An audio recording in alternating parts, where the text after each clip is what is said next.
ओम नमः शिवाय। जय श्री कृष्ण दोस्तों, स्वागत है आपका मेरे YouTube चैनल आर के भक्ति में।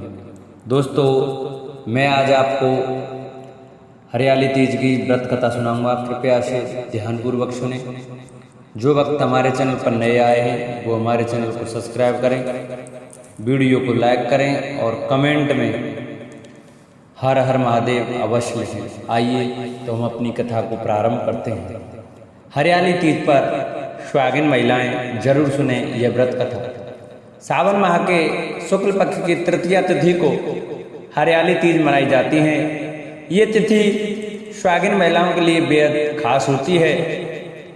इस दिन व्रत रखने का भी विधान है। मान्यता है कि वैवाहिक जीवन में खुशहाली के लिए ये उपवास किया जाता है। इस साल हरियाली तीज का व्रत 7 अगस्त यानी कल रखा जाएगा। इस तिथि की शुरुआत 6 अगस्त शाम 7:42 से शुरू होगी। इसका समापन 7 अगस्त रात 10 बजे होगा। इस दौरान ऋग योग, शिव योग और रवि योग का भी निर्माण हो रहा है। ऐसे में पूजा पाठ और व्रत रखने से सौभाग्यवती भव का आशीर्वाद प्राप्त होता है। वहीं कुंवारी कन्याएं भी योग्य वर की प्राप्ति के लिए ये व्रत करती हैं। हरियाली तीज पर महादेव और देवी पार्वती की पूजा का विधान है। मान्यता है कि जो भी महिला इस दिन शिव पार्वती की जोड़ी की पूजा करती है उसके जीवन में हमेशा सुख समृद्धि बनी रहती है। इस व्रत में पूजा के साथ साथ कथा सुनने का भी विधान है। कहा जाता है कि हरियाली तीज का व्रत कथा के बिना अधूरा होता है। तो आइए कथा को विस्तार से सुनते हैं। हिंदू धर्म में हरियाली तीज के व्रत को अधिक महत्वपूर्ण माना जाता है। इस दिन व्रत रखने से जीवन में खुशियां बनी रहती हैं। इस उपवास की पूजा में हमेशा व्रत कथा सुननी चाहिए। हरियाली तीज व्रत की कथा को लेकर ऐसा कहा जाता है कि एक बार महादेव देवी पार्वती को अपने पूर्व जन्म की याद दिलाते हुए उन्हें कहते हैं कि हे पार्वती, तुमने मुझे पति के रूप में पाने के लिए कई वर्षों तक कठोर तप किया। साथ ही तुमने अन्न और जल को भी त्याग दिया था। चाहे तपती गर्मी हो या भरी सर्दी हो या फिर हो बरसात, इन सभी मौसम का सामना करते हुए भी तुमने कठोर तप किया। इसके बाद में तुम्हें वर के रूप में प्राप्त हुआ। इस कथा को सुनाते हुए भगवान शिव आगे कहते हैं कि पार्वती, एक बार नारद मुनि तुम्हारे घर पधारे थे। तुम्हारे घर जाने के बाद उन्होंने आपके पिताजी से कहा कि मैं विष्णु जी के भेजने पर यहाँ आया हूँ। भगवान विष्णु स्वयं आपकी तेजस्वी कन्या पार्वती से विवाह करना चाहते हैं। ये बात सुनकर पर्वतराज खुश हो गए और उन्होंने शादी के प्रस्ताव को स्वीकार कर लिया। फिर ये खबर जब आपके पिताजी ने तुम्हें बताई तो तुम दुखी हुई। फिर तुमने ये बात अपनी सखी को बताई। तुम्हारी ये गाथा सुनकर उसने तुम्हें घनघोर जंगल में तप की सलाह दी। फिर अपनी सखी की बात मानकर तुम मुझे पति के रूप में प्राप्त करने के लिए जंगल में एक गुफा के अंदर रेत की शिवलिंग बनाकर तप करने लगे। इस दौरान तुम्हारे पिता पर्वतराज ने पूरी धरती और पाताल पर तुम्हारी खोज की, लेकिन तुम उन्हें नहीं मिली। दूसरी ओर तुम गुफा में सच्चे मन से तप करने लगी रही। फिर सावन मास की शुक्ल पक्ष की तृतीया तिथि पर प्रसन्न होकर मैंने तुम्हें दर्शन दिए। तुम्हें दर्शन देने के बाद तुम्हारी मनोकामना को पूरा करने का वचन देते हुए तुम्हें पत्नी के रूप में स्वीकार कर लिया। इसके बाद तुम्हारे पिता भी ढूंढते हुए गुफा तक पहुंच गए। आपने अपने पिताजी से कहा कि मैं आपके साथ तभी चलूंगी जब आप मेरा विवाह शिव के साथ कराएंगे। तुम्हारी कठोर तपस्या हट के आगे पिताजी की एक न चली। उन्होंने ये विवाह कराने के लिए हामी भर दी। कथा को सुनाते हुए भोलेनाथ ने कहा कि श्रावण तीज के दिन तुम्हारी इच्छा पूरी हुई और तुम्हारे कठोर तप की वजह से ही हमारा विवाह संभव हो सका। तभी से ऐसी मान्यता है कि जो भी महिला श्रावणी तीज पर व्रत रखती हैं उनके वैवाहिक जीवन के सारे संकट दूर हो जाते हैं, साथ ही सभी मनोकामनाएं भी पूरी होती हैं। इस व्रत का महत्व यह है कि मैं इस व्रत को पूर्ण निष्ठा से करने वाली प्रत्येक स्त्री को मनवांछित फल देता हूँ। भगवान शिव ने पार्वती जी से कहा कि इस व्रत को जो भी स्त्री पूर्ण श्रद्धा से करेगी उसे तुम्हारी तरह अचल सुहाग प्राप्त होगा। बोलो शंकर भगवान की जय। हरियाली तीज की पूजा विधि। हरियाली तीज के दिन विवाहित स्त्रियां अपनी पति के दीर्घायु के लिए व्रत रखती हैं। इस दिन स्त्रियों के मायके से श्रृंगार का सामान और मिठाइयाँ उनके ससुराल भेजी जाती हैं। हरियाली तीज के दिन महिलाएं सुबह घर के काम और स्नान करने के बाद 16 श्रृंगार करके निर्जला व्रत रखती हैं। इसके बाद माँ पार्वती और भगवान शिव की पूजा करती हैं।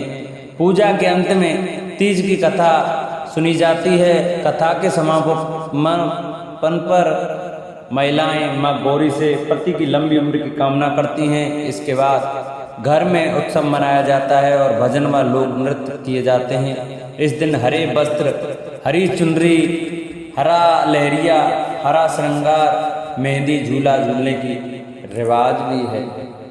बोलो शंकर भगवान की जय। व्रत व पूजा के समय सुने गणेश जी की प्रसिद्ध कथा, मिलेगा पुण्य लाभ। किसी भी पूजा, व्रत या कथा के दौरान गणेश जी की कथा सुनना आवश्यक होता है। विघ्नहर्ता गणेश अपने भक्तों की कठिनाई को दूर करते हैं और उन्हें मनवांछित फल प्रदान करते हैं। गणेश जी को बुद्धि, विवेक और धन का स्वामी कहा जाता है। गणेश जी की पूजा करने से घर में सुख शांति बनी रहती है। जीवन के सभी दुख दर्द दूर होने के साथ शुभता का आभास होता है। विघ्नहर्ता गणेश को बुद्धि, विवेक और धन का स्वामी कहा जाता है। हिंदू मान्यताओं के अनुसार गणेश जी की पूजा करने से घर में सुख शांति बनी रहती है और जीवन के सभी दुख दर्द दूर होने के साथ साथ शुभता का वास होता है। भगवान गणेश अपने भक्तों की जिंदगी में आई हुई विपदा को हमेशा के लिए दूर करते हैं और लंबे समय से रुके हुए शुभ कार्यों को संपन्न करते हैं। किसी भी पूजा में सबसे पहले गणेश जी की आरती की जाती है और बिना गणेश जी की कथा कहे कोई भी पूजा अधूरी मानी जाती है।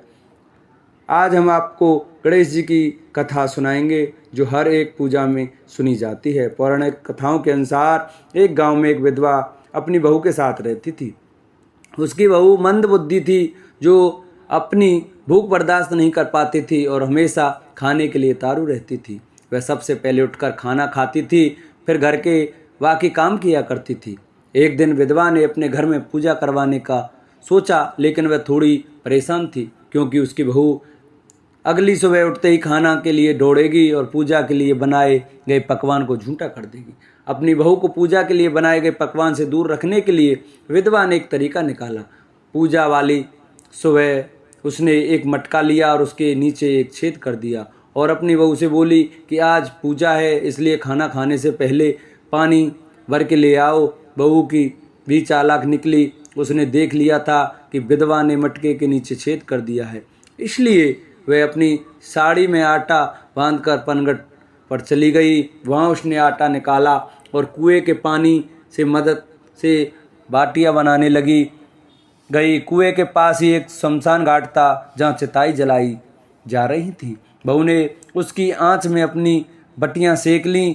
उसकी बटियां सूखी थीं तो वह पास में ही गणेश जी के मंदिर चली गई जहाँ गणेश जी को किसी ने चोला चढ़ाया था। उसने देखा कि गणेश जी की तोंद पर घी लगा हुआ है। उसने उस घी को अपनी बाटी पर लगा लिया और उसका भोग गणेश जी के लगाकर वह बाटी खा ली और घर वापस चली गई।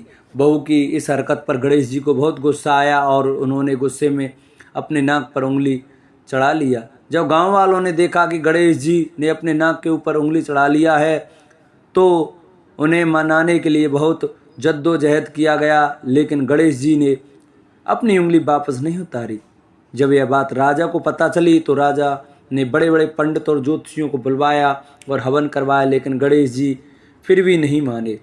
सब बहुत चिंतित थे। राजा ने पूरे गांव में यह ऐलान करवा दिया कि जो भी इंसान गणेश जी की नाक पर से उंगली हटाने में सफल होगा उसे इनाम के तौर पर 5 गाम दिया जाएगा।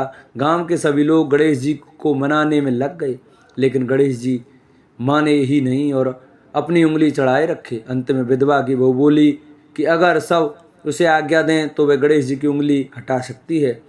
उसकी बात सुनकर विधवा हंसने लगी और बोली कि जब बड़े बड़े विद्वान कुछ नहीं कर पाए तो वह कैसे गणेश जी को मना पाएगी।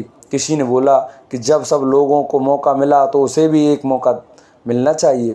फिर सभी लोग बहू को एक मौका देने के लिए मान गए, लेकिन बहू ने एक शर्त रखी। उसने कहा कि उसके घर से लेकर मंदिर तक पर्दा बांधा जाए। सब लोगों ने सोचा कि इतना कुछ तो हो ही चुका है तो पर्दा बांधने में क्या जाता है। बहू के कहे अनुसार उसके घर से लेकर मंदिर तक पर्दा लगाया गया। बहू ने अपना दिमाग लगाया और वह अपने पेटीकोट में मोगरी छिपाकर मंदिर चली गई। मंदिर जाकर उसने गणेश जी से बोला कि मैंने आपकी तोंद से जरा सा घी क्या लिया, आपने अपने नाक पर उंगली चढ़ा ली। अब आप पर से उंगली हटा रहे हो या दूं एक मोंगरी कि अभी आपके टुकड़े टुकड़े हो जाएंगे। बहू की ये चेतावनी सुनकर गणेश जी थोड़ा डर गए और उन्होंने सोचा कि यह तो पूरी पागल है, कहीं सच में यह मेरी मोंगरी न मार दे।